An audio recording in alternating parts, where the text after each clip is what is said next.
Un mauvais pressentiment l'envahit. Il courut à l'hôpital. Heureusement, Annie n'avait que des blessures légères. Mais le médecin lui annonça quelque chose. Annie pourrait retrouver la vue grâce à une greffe de cornée. Cependant, l'opération devait être réalisée dans le mois, sinon, elle resterait aveugle à jamais. L'opération coûtait très cher. Pour assurer le bonheur d'Annie et se racheter, Ali n'hésita pas une seconde. Il alla voir ses anciens contacts dans le milieu. Ils lui recommandèrent de participer à des combats clandestins de boxe. L'acompte versé suffisait à couvrir le coût élevé de l'opération. Ali affirma qu'il avait l'argent pour redonner la vue à Annie, mais celle-ci hésita. Dans son cœur, elle se sentait coupable de l'accident. Elle pensait que seule cette pensée permettrait à Ali de ne pas être rongé par la culpabilité. Sous les douces paroles et la patience d'Ali, Annie finit par accepter. Au fond, elle désirait ardemment voir enfin le visage d'Ali, ce visage qui comptait tant pour elle. Dès cet instant, Ali entama un entraînement infernal. Pour se préparer au combat clandestin, il savait que chaque blessure subie augmenterait ses chances de survie plus tard. La veille de l'opération, Annie était remplie d'espoir.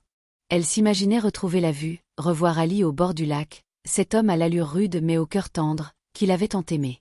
Mais Ali, lui, se referma.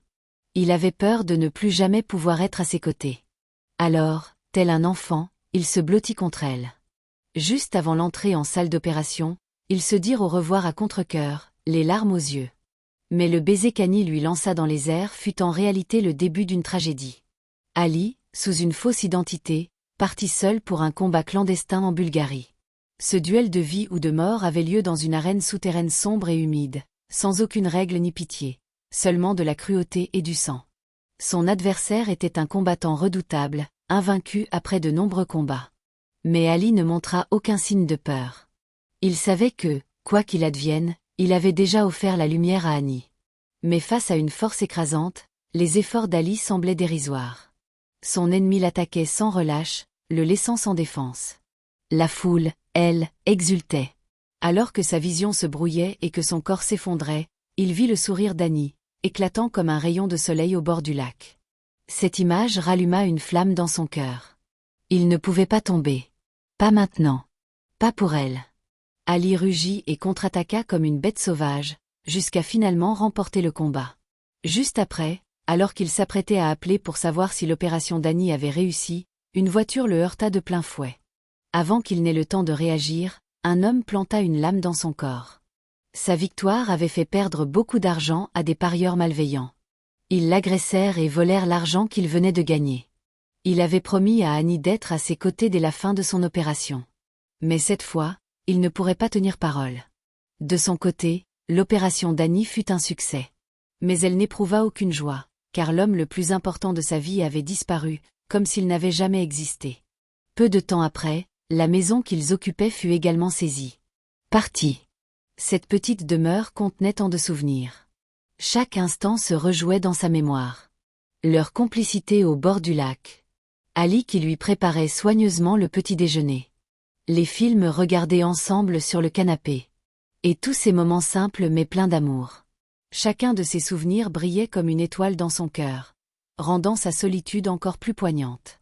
Un jour, Annie reçut une lettre. Au début, elle ne sut comment réagir. Mais rapidement, elle comprit. Elle ouvrit une boutique de fleurs, un rêve qu'elle partageait autrefois avec Ali.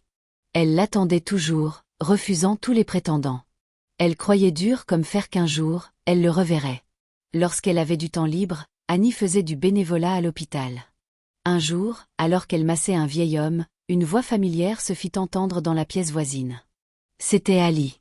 Annie, rayonnante, attira son regard. Ali paniqua, se retourna pour qu'elle ne le reconnaisse pas.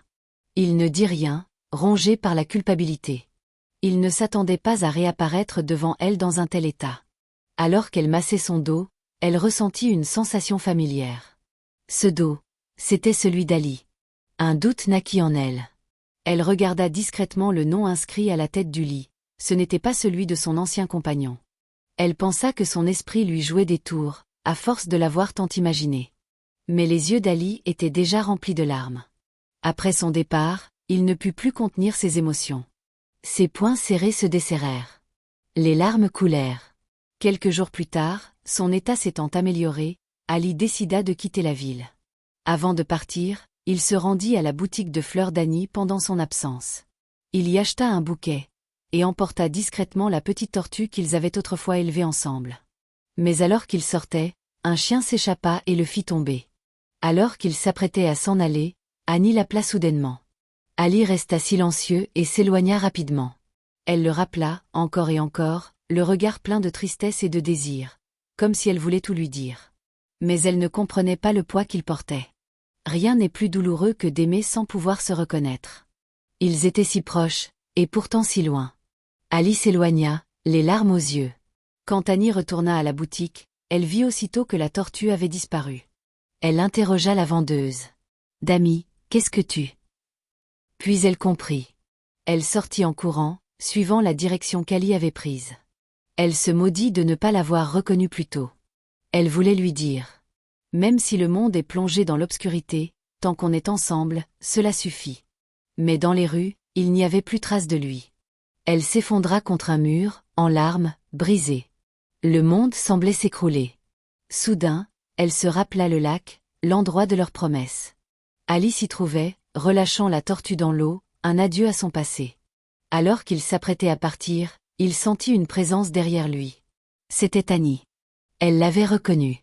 Leurs regards se croisèrent, emplis d'amour et de douleur. Les mots étaient inutiles. Dans cet univers infini, malgré le désespoir, leur amour avait survécu. Quand on titube dans l'obscurité, juste avant que la lumière ne revienne. Un champ invisible de fleurs peut éclore dans notre cœur. Parfumé, éclatant. Et dans ton regard, je retrouve les étoiles. Je croyais pouvoir vivre dans les ténèbres.